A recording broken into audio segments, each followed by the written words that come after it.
இயேசு கிறிஸ்துவின் நாமத்தினாலே உங்களுக்கு மீண்டும் சத்தியநேர நிகழ்ச்சியின் சார்பாக உங்களுக்கு நாங்கள் நன்றிகளை ஏறெடுக்கிறோம். கடந்த பல நாட்களாக நாம் அறிய வேண்டிய சத்தியங்கள் பலவகை குறித்து பேசி கொண்டிருக்கிறோம்.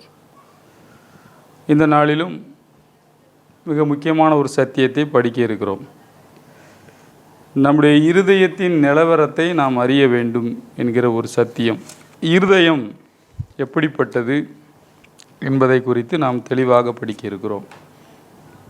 நீதிமொழிகள் 4ஆம் அதிகாரம் 20வது 21வது வசனத்தை நாம் படிக்கும்போது, என் மகனே, என் வார்த்தைகளை கவனி, என் வசனங்களுக்கு உன் செவியை சாய், அவைகள் உன் கண்களை விட்டு பிரியாதிருப்பதாக, அவைகளை உன் இதயத்துக்குள்ளே காத்துக்கொள், அவைகளை கண்டுபிடிக்கிறவர்களுக்கு அவைகள் ஜீவனும் அவர்கள் உடலுக்கெல்லாம் ஆரோக்கியமாம். எல்லா காவலோடும் உன் இருதயத்தை காத்துக்கொள், அதிலிருந்து ஜீவ ஊற்று புறப்படும். 23ஆம் வசனம் நான் திரும்ப வாசிக்கிறேன். நீதிமொழிகள் 4:23. எல்லா காவலோடும் உன் இருதயத்தை காத்துக்கொள், அதனிடத்தினின்று ஜீவ ஊற்று புறப்படும். அதனிடத்தினின்று ஜீவ ஊற்று புறப்படும். நீதிமொழிகளில் தெளிவாக இந்த வசனத்தில் நம்ம பார்க்கிறோம். நீதிமொழிகள் 18ஆம் அதிகாரம் 21வது வசனத்தை நம்ம படிக்கும்போது, ஏன் இப்படி காத்துக்கிடணும் அப்படின்னா, இருதயத்தின் நிறைவினால் வாய் பேசும். மற்ற 12:34 அப்படி இயேசு கிறிஸ்து சொல்கிறார். இருதயத்தில் நமக்கு என்ன நிறைஞ்சிருக்கோ அதனால தான் வாய் பேசும். ஸோ வாயை குறித்து வேதம் சொல்லுகிறது. நீதிமொழிகள் 18:21 மரணமும் ஜீவனும் நாவின் அதிகாரத்தில் இருக்கிறது. அப்போ இருதயம் நாவு மிக மிக முக்கியமான ஒரு கனெக்டடில் இருக்குது. ஸோ அதனால தான் நம்ம லைஃப்பில் இது ரொம்ப முக்கியமான ஒரு காரியம். இயேசு கிறிஸ்து இந்த விதைக்கிறவன் ஓமையை பற்றி பேசும்போது, இருதயத்தில் விதைக்கப்படுது. இந்த விதைக்கப்படுற ஒரு காரியம் ஹார்ட்டில் தான் அந்த வசனங்கள் அதை பறித்து கொண்டு போகிறான் அப்படின்னு தான் நம்ம படிக்கிறோம். அதனால் இருதயத்தில் நம்ம பார்க்குற ஒவ்வொரு காரியமும் மிக மிக முக்கியமான ஒரு காரியம். 19ஆம் வசனம் மத்தேயு 13:19. ஒருவன் ராஜ்யத்தின் வசனத்தை கேட்டும் உணராதிருக்கும்போது பொல்லாங்கன் வந்து அவன் இருதயத்தில் விதைக்கப்பட்டதை பறித்து கொள்ளுகிறான். அவனே வழியறியே விதைக்கப்பட்டவன். ஸோ இருதயத்தில் விதைக்கப்பட்டது ரிசீவ் பண்ணுறது. அந்த இருதயத்தில் நம்ம எதை ரிசீவ் பண்ணுறோமோ அதை பொல்லாங்கன் என்ன செய்கிறான்னா பறித்து கொள்ளுகிறான் என்று வேதம் சொல்லுகிறது. அதனால தான் நம்முடைய இருதயத்தில் காத்துக்கொள்வது மிக மிக முக்கியமான ஒரு காரியமாகும். இருதயத்தை காத்துக்கொள்வது மிக மிக முக்கியமான ஒரு காரியம். அப்போஸ்தலர் 5ஆம் அதிகாரம் 3வது வசனத்தை நீங்கள் பார்ப்பீர்கள் என்றால், அப்போஸ்தலர் 5:3. பேதுரு அவனை நோக்கி, அனனியாவே, நிலத்தின் கிரயத்தில் ஒரு பங்கை வஞ்சித்து வைத்து பரிசுத்த ஆவியினிடத்தில் பொய் சொல்லும்படி சாத்தான் உன் இருதயத்தை நிரப்பினது என்ன? சாத்தான் உன் இதயத்தை நிரப்பினது என்ன? ஸோ சாத்தான் நம்முடைய இருதயத்தை நிரப்புவதற்கு நாமே இடம் கொடுக்கக்கூடாது. இங்கே தெளிவாக போட்டிருக்கு. மார்க் எழுதின சுவிசேஷம் 7ஆம் அதிகாரம். ஏனென்றால் இருதயம் எதனால் நிரப்பப்படுகிறதோ அந்த நிறைவில் தான் அது பேசும். மார்க் எழுதின சுவிசேஷம் 7ஆம் அதிகாரம் 21வது வசனத்தை நீங்கள் படிப்பீர்கள் என்றால், மார்க் 7:21. எப்படியெனில் மனிதனுடைய இருதயத்திலிருந்து பொல்லாத சிந்தனைகளும் விபச்சாரங்களும் வேசித்தனங்களும் கொலை பாதகங்களும் களவுகளும் பொருளாசைகளும் துஷ்டத்தனங்களும் கபடும் காம விகாரமும் வன்கண்ணும் தூசணமும் பெருமையும் மதியேடும் புறப்பட்டு வரும். பொல்லாங்கன இவையெல்லாம் உள்ளத்திலிருந்து புறப்பட்டு மனிதனை தீட்டுப்படுத்தும். இயேசுவே சொல்கிற ஒரு காரியம். ஸோ இருதயத்தில் இருக்கிறது தான் இந்த வாய் பேசுது அப்படின்னு நம்ம பார்க்குறோம். இருதயத்தில் இவ்வளோ மோசமான காரியங்கள். அதனால தான் இருதய மாற்றங்கள் ரொம்ப ரொம்ப முக்கியம். நம்ம இயேசுவை ஏற்றுக்கொள்ளும்போது நம்முடைய இருதயத்தை நாம் நல்ல ஆவிக்குரிய காரியங்கள் வசனங்களினால் நிரப்பி வைத்திருப்பது மிக மிக முக்கியமான ஒரு காரியம். இன்னும் நீங்கள் பார்த்தீங்க அப்படின்னா ஹார்ட்டில் கிறிஸ்து இருக்கிறார் என்கிற ஒரு செய்தி எபேசியர் 3:17 நீங்கள் எடுத்து பார்த்தீங்கன்னா, எபேசியர் 3:17 அங்கே நாம் பார்க்கிறோம். எபேசியர் 3:17 விசுவாசத்தினாலே கிறிஸ்து உங்கள் இருதயங்களில் வாசமாயிருக்கவும். விசுவாசத்தினாலே கிறிஸ்து உங்கள் இருதயங்களில் வாசமாயிருக்கவும். இப்போ நம்ம ஃபெய்த்தில் இயேசு கிறிஸ்து நம்ம ஹார்ட்டில் என்ன செய்ய வேண்டியிருக்குன்னா வாசம் பண்ணு. எனக்குள்ளே ஆண்டவர் இருக்கிறார். அது மாத்திரமில்லை, எனக்குள்ளே அந்த ஆவியிலிருந்து அந்த ஜீவன் வெளிப்படும். 4:18 நீங்கள் பார்த்தீங்கன்னா, அவர்கள் புத்தியிலே அந்தகாரப்பட்டு தங்கள் இருதய கடினத்தினால் தங்களில் இருக்கும் அறியாமையினாலே தேவனுடைய ஜீவனுக்கு அந்நியராயிருந்து. அப்போ என் ஹார்ட்டில் தேவனுடைய ஜீவன் இருக்குங்கிற அந்த ஃபெய்த் எனக்குள்ளே வரும்போது நான் அந்த ஜீவன் ஆக்டிவேஷனை நான் கொடுத்துக்கிட்டே இருக்கேன். அது எப்படி வருது அப்படின்னா 5:19 படிக்கிறோம். எபேசியர் 5:19 அவர் உள்ளேருந்து கர்த்தரை பாடி சங்கீதங்களினாலும் கீர்த்தனைகளினாலும் ஞான பாட்டுகளினாலும் ஒருவருக்கொருவர் புத்தி சொல்லி கொண்டு உங்கள் இருதயத்தில் கர்த்தரை பாடி கீர்த்தனம் பண்ணி நம்முடைய கர்த்தராகிய இயேசு கிறிஸ்துவின் நாமத்தினாலே எப்பொழுதும் எல்லாவற்றிற்காகவும் பிதாவாகிய தேவனை ஸ்தோத்தரித்து. அப்போ அந்த ப்ரைஸ் அண்ட் ஒர்ஷிப், கிறிஸ்து எனக்குள்ளே இருக்கிறார் என்கிற அந்த ஃபெய்த் நமக்குள்ளே வர வர வர இருதயத்துக்குள்ளே இருக்கிற அந்த ஜீவன் வேலை பார்க்குறது. ஒரு டிவைன் பீஸ் நம்மளை மூடி இருக்கும். நீங்கள் பார்த்தீங்கன்னா பிலிப்பியர் 4:7 அப்பொழுது எல்லா புத்திக்கும் மேலான தேவ சமாதானம் உங்கள் இருதயங்களை உங்கள் சிந்தைகளை கிறிஸ்து இயேசுக்குள்ளாக காத்துக்கொள்ளும். இந்த மாதிரி ஒரு ஃபெய்த் நமக்குள்ளே வர வர நம்ம மைண்ட்லேயும் நம்முடைய ஹார்ட்லேயும் ஒரு டிவைன் பீஸ் இருக்கிறதை நாம் பார்க்குறோம். அது மாத்திரமல்ல, இன்னும் நீங்கள் பார்த்தீங்க அப்படின்னா மிக முக்கியமான காரியம் கொலோசையர் 3:15 தேவ சமாதானம் உங்கள் இருதயங்களில் ஆழக்கடவது. தேவ சமாதானம் உங்கள் இருதயங்களில் ஆழக்கடவது. இதற்கென்றே நீங்கள் ஒரே சரீரமாக அழைக்கப்பட்டீர்கள், நன்றி அறிதல் உள்ளவர்களாயும் இருங்கள். ஸோ நம்முடைய இருதயம் இந்த மாதிரி காரியத்தினால நிரப்பப்பட நமக்குள்ளே ஒரு சமாதானம், நமக்குள்ளே ஒரு பெரிய மகிழ்ச்சி, ஒரு பெரிய சந்தோஷம் எப்பொழுதும் இருக்கும். அதனால தான் எபிரேய ஆக்கியோன் அடிக்கடி சொல்வார், உங்கள் இருதயத்தை கடினப்படுத்தாதீர்கள். பழைய ஏற்பாட்டு வசனத்தை மேற்கோள் காட்டி அவர் சொல்வார். எபிரேயர் 3:8 படிக்கிறோம், நீங்கள் கடினப்படுத்தாதீர்கள் உங்கள் இருதயத்தை அப்படின்ட்டு. வனாந்திரத்தில் கோபம் மூட்டின போதும் சோதனை நாளில் நடந்தது போல உங்கள் இருதயங்களை கடினப்படுத்தாதீங்கள். ரொம்ப அழகாக இருக்குது இந்த வசனம். உங்கள் இருதயங்களை கடினப்படுத்தாதீர்கள். 12 சகோதரரே, ஜீவனுள்ள தேவனை விட்டு விலகுவதற்கு ஏதுவான அவிசுவாசம் உள்ள பொல்லாத இருதயம் உங்களில் ஒருவனுக்கும் இராதபடி நீங்கள் எச்சரிக்கையாயிருங்கள். ஸோ அவிசுவாசமான ஒரு இருதயம் நமக்குள்ளே வரக்கூடாது. அதில் ரொம்ப ஜாக்கிரதையாக இருக்கணும், ரொம்ப ஜாக்கிரதையாக இருக்கணும். அது மாத்திரமல்ல, இந்த இருதயத்தை சரி பண்ண நாக்கு சரியாகும்.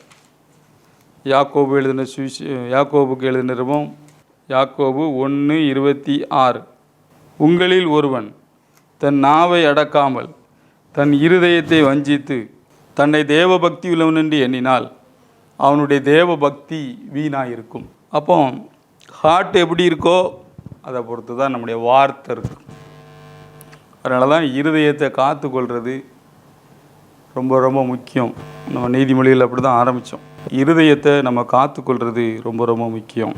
3 யாக்கோபு 3:14 உங்கள் இருதயத்திலே கசப்பான வைராக்கியத்தையும் விரோதத்தையும் வைத்தீர்களானால் நீங்கள் பெருமை பாராட்டாதீர்கள், சத்தியத்துக்கு விரோதமாக பொய் சொல்லாமலும் இருங்கள். அப்போது இருதயத்தில் வைராக்கியத்தை வைக்காமல் நல்லா நீங்கள் என்ன செய்யணும் அப்படின்னு அங்கே போட்டிருக்கு. ஒருத்தருக்கு ஒருத்தர் வைராக்கியம் போட்டுறதை விட்டுட்டு மன்னிக்கிறதுல ஸ்பீடாக இருக்கணும் அப்படின்ட்டு இந்த வேதம் சொல்லுகிறது. இன்னும் நீங்கள் பார்த்தீங்கன்னா வெளிப்படுத்தல் 2ஆம் அதிகாரம் 23வது வசனம், வெளிப்படுத்தல் 2:23 மத்தியில் போட்டிருக்கு. அப்பொழுது நானே உள்ளிந்திரியங்களையும் இருதயங்களையும் ஆராயிறவர் என்று எல்லா சபைகளும் அறிந்து கொள்ளும். ஆண்டவர் நம்முடைய இருதயத்தை அறிந்திருக்கிறார். இந்த ஒரு இன்ட்ரோடக்ஷனோட நான் உங்களுக்கு ஒரு காரியத்தை சொல்லணும். நம்முடைய இருதயத்தை எப்படி மாற்றுறது? கடினமாயிட்டு, ரொம்ப கேடாயிட்டு, திட்டுள்ளதாக இருக்குது, கசப்பாயிட்டு, மன்னிக்க முடியாமல் இருக்குது, கடினமாக இருக்குது, அல்லது இப்படிப்பட்ட நபர்களை நாம் எப்படி மனம் திரும்புதலுக்குள்ளே நடத்துவது?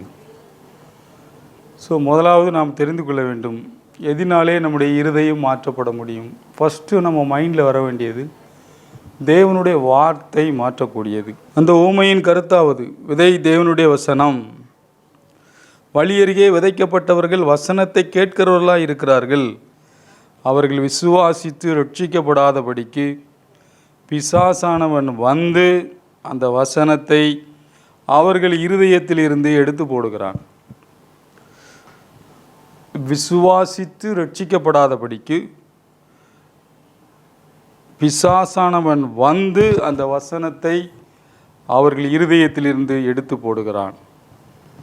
பிரியமானவர்களே, நம்முடைய ஆண்டவர் எவ்வளோ ஒரு நல்ல ஆண்டவர் பாருங்கள். நம்மளை கம்பல் பண்ணுறதில்லை, நம்மளை அதிகமாக நேசிக்கிறார். நாம் வாலண்டியராக அவரை தேட வேண்டும். நம்முடைய இருதயம் அவர் மீது அன்பு கொள்ள வேண்டும் என்று அவர் விரும்புகிறார். இங்கே பார்க்கிறோம் ஒரு நிலம் விதை அந்த இருதயத்தை குறிக்கிறது. அந்த வசனத்தை விசுவாசித்து ரட்சிக்கப்படாதபடிக்கு பிசாசானவன் வந்து அந்த வசனத்தை அவர்கள் இருதயத்திலிருந்து எடுத்து போடுகிறான். அப்போ நம்முடைய இருதயம் எதினாலே மாற்றப்பட முடியும்? வசனத்தினாலே மாற்றப்படும். அந்த வசனத்தை ஒரு மனிதன் விசுவாசிக்கும் போது, நம்பும்போது அவன் ரட்சிக்கப்பட முடியும். இது எப்படி சாத்தியம்? இதைத்தான் நம்முடைய சுவிசேஷம் செய்கிறது. சுவிசேஷம் என்றாலே இயேசு கிறிஸ்து. இயேசு கிறிஸ்து வார்த்தையானவர். அந்த வார்த்தை நம்ம ரிசீவ் பண்ணும்போது, இயேசு என்னை நேசிக்கிறார், தேவன் என்னை நேசிக்கிறார், எனக்காக சொந்த குமாரனை அனுப்பியிருக்கிறார் என்கிற அந்த வசனத்தை நாம் நம்பும்போது நம்முடைய இருதயம் மாறுகிறது. இதைத்தான் ரோமர் 10ஆம் அதிகாரம் 10ஆம் வசனத்திலே பவுல் அழகாக சொல்லுகிறார். ரோமர் 10:10 நான் 8:9 நான் உங்களுக்கு படிக்கிறேன். ரோமர் 10:8-9 இந்த வார்த்தை உனக்கு சமீபமாகி உன் வாயிலும் உன் இருதயத்திலும் இருக்கிறது என்றும் சொல்லுகிறது. இந்த வார்த்தை நாங்கள் பிரசங்கிக்கிற விசுவாசத்தின் வார்த்தையே. என்னவென்றால், கர்த்தராகிய இயேசுவை நீ உன் வாயினாலே அறிக்கையிட்டு தேவன் அவரை மரித்தோரிலிருந்து எழுப்பினார் என்று உன் இருதயத்திலே விசுவாசித்தால் இரட்சிக்கப்படுவாய். நீதி உண்டாக இருதயத்திலே விசுவாசிக்கப்படும், இரட்சிப்பு உண்டாக வாயினாலே அறிக்கை பண்ணப்படும். அவரை விசுவாசிக்கிறவன் எவனோ அவன் வெட்கப்படுவதில்லை என்று வேதம் சொல்லுகிறது. யூதன் என்றும் கிரேக்கன் என்றும் வித்தியாசமே இல்லை, எல்லாருக்கும் கர்த்தரானவர் தம்மை தொழுது கொள்ளுகிற யாவருக்கும் ஐஸ்வர்ய சம்பன்னராய் இருக்கிறார். ஆதலால் கர்த்தருடைய நாமத்தை தொழுது கொள்ளுகிற எவனும் ரட்சிக்கப்படுவான். ஸோ இது நம்ம ஒரு மனிதனுக்கு நடக்கிறது. அந்த வார்த்தையை விசுவாசிக்கும் போது, இயேசு என்னை நேசிக்கிறார், எனக்காக இந்த பூமிக்கு வந்தார், என்னை அவர் நேசிக்கிறார். ஸோ அடிக்கடி சபையில் கேட்போம், இயேசு எனதுக்காக இந்த பூமிக்கு வந்தார் அப்படின்ட்டு. அப்போ பார்த்தீங்கன்னா அநேகர் உடனே பாவத்தை மன்னிக்கம்பாங்க, பாவியை ரட்சிக்கம்பாங்க. ஆனால் யாருமே சொல்ல மாட்டாங்க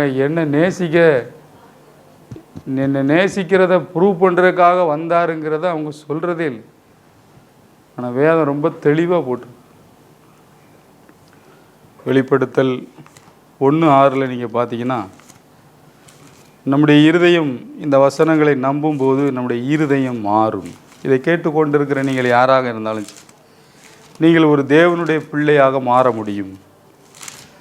ஏற்கனவே நீங்கள் தேவனுடைய பிள்ளை தான், உங்களை அப்படி தான் படைச்சிருந்தார். உங்கள் கண்ணோட்டம் தான் மாறியிருக்கு. அதை நீங்கள் இந்த வசனத்தின்படி சரி பண்ணும்போது உங்கள் கண்ணிலிருந்து வெளிச்சம் உண்டாகிறத பார்க்கலாம். வெளிப்படுத்தல் 1:6 பார்த்தீங்கன்னா, நம்மிடத்தில் அன்பு கூர்ந்து, ஃபஸ்ட்டு அன்பு கூர்ந்து தான், ரெண்டாவது தான் பாவங்களற நம்மை கழுவி, நம்மளை ஆசாரியர்களும் நம்முடைய பிதாவாகிய தேவனுக்கு முன்பாக நம்மை ராஜாக்களும் ஆசாரியர்களும் ஆக்கின அவருக்கு மகிமையும் வல்லமையும் என்றென்றைக்கும் உண்டாயிருப்பதாக, ஆமேன் அப்படின்னு பார்க்குறோம். பிரியமானவர்களே, நம்முடைய இருதயம் மாறணும். அது வசனத்தினாலே மாற வேண்டும். அதை விசுவாசிக்கும் போது நமக்குள்ள ஒரு மாற்றம் வரும். திரும்ப திரும்ப இதை பேஸ் பண்ணி உள்ள பாடல்கள்லாம் அடிக்கடி படிங்க, உங்கள் ஹார்ட்டில் ஒரு மாற்றம் வரும். தந்தை பாதர் அவர்கள் படிச்சிருக்காங்க, என்னில் அன்பு கூர்ந்து எனக்காய் இரத்தம் சிந்தி என் பாவம் கழுவி விட்டீரே, எனக்கு விடுதலை தந்து விட்டீரே, என் பாவம் கழுவி விட்டீரே, எனக்கு விடுதலை தந்து விட்டீரே, நன்றியையா நன்றியையா நன்றியையா நன்றியையா, தண்ணீரில் கடக்கும்போது என்னோடு இருக்கின்றி, அக்கினியில் நடக்கும்போது வெளுவே போவதில்லை, மூழ்கி போவதில்லை, நான் எரிந்து போவதில்லை. ஸோ நம்ம மீது அவர் அன்பு கூர்ந்தார், அதனால் பாவெல்லாம் போயிட்டு. இதை விசுவாசிக்க விசுவாசிக்க என்னுடைய இருதயம் மாறுகிறது. ஸோ சில நேரங்கள் என்னென்னா, நம்ம என்னை யாரும் கவனிக்கலை, என்னை யாரும் கண்டுக்கிடலை, என்னை ரொம்ப இன்சல்ட் பண்ணுறாங்க, நான் ரொம்ப தள்ளப்பட்டிருக்கேன் அப்படின்னு நீங்கள் நினைக்கலாம். ஆனால் ஆண்டவர் உங்களை பார்த்து அப்படி நினைக்கல. இந்த பாட்டில் அடுத்த வரி வருது, உமது பார்வையிலே விலையேற பெற்றவன் நான், மதிப்புக்கு உரியவன் நானே, இன்று மகிழ்வுடன் நடனமாடுவே, மதிப்புக்கு உரியவன் தானே, இன்று மகிழ்வுடன் நடனமாடுவே, நன்றியையா நன்றியையா நன்றியையா நன்றியையா, தண்ணீரில் கடக்கும்போது. ஸோ அருமையான ஒரு பாடல். இந்த மாதிரி வசனத்தை உங்கள் மைண்டில் திரும்ப திரும்ப வரும்போது உங்கள் இருதயம் மாறுகிறது. மறந்துடவே கூடாது. எல்லாரும் என்னை கைவிட்டாங்க, நான் இனிமேல் குடும்பங்களில் சேர முடியாது, எங்கள் அப்பா விட்டுட்டார், எங்கள் அம்மா விட்டுட்டேன், என் ஒய்ஃப் என்னை விட்டுட்டா, அல்லது என் கணவன் என்னை கைவிட்டுட்டார், அல்லது இறந்து போய்டு, எந்த சாக்கு போக்கும் இடம் சொல்ல முடியாது. ஏனென்றால் அந்த பாட்டில் அடுத்த வரி வருது, பெற்ற தாய் தனது பிள்ளையை மறந்தாலும் நீர் என்னை மறப்பதில்லையே, உள்ளங்கையில் வரைந்து வைத்துள்ளி நீர் என்னை மறப்பதில்லையே, என்னை உள்ளங்கையில் வரைந்து வைத்துள்ளி, நன்றியையா நன்றியையா நன்றியையா நன்றியையா. ஸோ நம்முடைய வாழ்க்கையில் வசனத்தை இப்படி லைஃப்பில் விசுவாசிக்க விசுவாசிக்க நம்முடைய இருதயம் மாறுகிறது. பிரியமானவர்களே, எவ்விதத்திலும் நம்ம சோர்ந்து போக முடியாது. ஸோ நம்முடைய இருதயம் எப்போ மாற்றப்பட முடியும்னா, நாம் வசனத்தை நம்பும்போது. இரண்டாவது ஒரு காரியம், எப்போ நம்முடைய இருதயம் மாறும் என்றால், ரோமர் 5ஆம் அதிகாரம் 5வது வசனம். ரோமர் 5:5, மேலும் நமக்கு அருளப்பட்ட பரிசுத்த ஆவியினாலே தேவ அன்பு நம்முடைய இருதயங்களில் ஊற்றப்பட்டிருக்கிறது. இருதயத்தில் ஆவியானவருக்கு இடம் கொடுக்க கொடுக்க நல்ல ஆவியில் நிரம்பி ஜெபிக்க ஜெபிக்க ஜெபிக்க ஜெபிக்க விசுவாசம் இன்க்ரீஸ் ஆகும், அதே நேரத்தில் நம்முடைய இருதயம் மாறும். வேறு இருதயத்தை நாம் பெற்றுக்கொள்கிறோம். பிரியமானவர்களே, இது ரொம்ப முக்கியமான ஒரு காரியம். தீய மனதை மாற்ற வாரும் தூய ஆவியே. ஸோ அந்த தீய மனசை, அந்த இருதயத்தை நம்ம விட்டு கொடுக்க அதை மாற்றுக்கிறார். நம்முடைய வாழ்க்கையிலே இதை நீங்கள் மறந்துடக்கூடாது. திரும்ப திரும்ப உங்கள் மைண்டு அதிலே தான் இருக்கணும். என் இருதயம் மாறணும். இந்த பரிசுத்த ஆவியினாலே நம்ம நிரப்பப்பட நம்முடைய குணங்கள் மாறுவது மாத்திரமல்ல, நம்ம மைண்டை என்ன செய்யணும் மாறும். பவுல் அநேகரை துன்பப்படுத்தி கொலை செய்கிறவனாக இருந்தான். கிறிஸ்தவர்களை, தேவ பிள்ளைகளை தொந்தரவு பண்ணி கொண்டிருந்தான். ஆனால் என்று அவன் மனம் திரும்பி பரிசுத்த ஆவியினால் நிரப்பப்பட்டான், அவனுடைய இருதயம் மாறி போனது. ஒரு காலகட்டத்தில் அவனை கள்ளத்துக்கு எரிஞ்சு கொல்ற அளவுக்கு கொண்டு போனாங்க. அவன் எதுவுமே செய்யலை. அந்த அளவுக்கு ஆவியானவர் அந்த இருதயத்திலே மாற்றத்தை கொண்டு வருகிறார். மூன்றாவது, நம்முடைய இருதயம் எப்படி மாறும் என்றால் விசுவாசத்தினாலே. மார்க் எழுதின சுவிசேஷம் 11ஆம் அதிகாரம் 22வது வசனம். மார்க்கு 11:22. இயேசு அவர்களை நோக்கி, தேவனிடத்தில் விசுவாசம் உள்ளவராயிருங்கள்.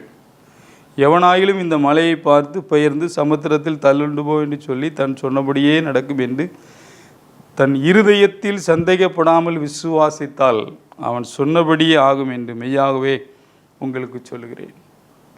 அப்போ நம்முடைய இருதயத்தில் விசுவாசத்தோடு இது நடக்கும் என்று நம்ம ஒரு விசுவாசத்தோடு இருப்போம் என்றால், அதில் அழகாக போட்டிருக்கு, இருதயத்தில் சந்தேகப்படாமல் விசுவாசித்தால் அவன் சொன்னபடியே ஆகும். அப்போ வசனம் நம்முடைய வாழ்க்கையை மாற்றுகிறது. ஆவியானவர் மாற்றுகிறார். நாம் விசுவாசிக்க நம்முடைய இருதயம் அந்த விசுவாசத்திற்கு ஆம் என்றும் ஆமேன் என்று சொல்லக்கூடிய ஒரு காரியமாக மாறிப்போகிறது. அதனாலே நம்ம ஜெபிக்கும்போது எதெல்லாம் ஜெபத்தில் நம்ம பெற்றுக்கொள்வோமோ, அதை கேட்குறோமோ, அதையெல்லாம் பெற்றுக்கொள்வோம் என்று நாம் விசுவாசிக்க ஆரம்பிக்கிறோம். நீங்கள் பார்த்தீங்கன்னா கெத்செமனேயில் ஆண்டவர் இந்த ரகசியத்தை சொல்லி கொடுப்பார். 4வது ஒரு காரியம், நம்முடைய இருதயம் மாற்றப்படக்கூடிய காரியம் ஜெபத்தினாலே. மார்க்கு 14ஆம் அதிகாரம் 38வது வசனம். நீங்கள் சோதனைக்கு உட்படாதபடிக்கு விழித்திருந்து ஜெபம் பண்ணுங்கள், ஆவி உற்சாகம் உள்ளது தான், மாம்சமோ பலவீனம் உள்ளது என்றார். அப்போ நம்ம ஹார்ட்டில் நல்ல ஒரு மாற்றம் வேணும் அப்படின்னா, தனித்து ஆண்டவரோடு உட்கார்ற இந்த பழக்கம் நமக்கு திரும்ப திரும்ப வரணும். இது ஒரு உறவு. தேவனோடு தனித்து போய் உட்கார்ந்து நம்முடைய இருதயத்தை ஊற்ற ப்ரேயர் சேஞ்ச் அஸ். ஜெபம் நம்மை மாற்றும். ஜெபம் நம்மை மாற்றுகிறது. Prayer never dies. ஜெபம் நம் இருதயத்தை மாற்றுகிறது.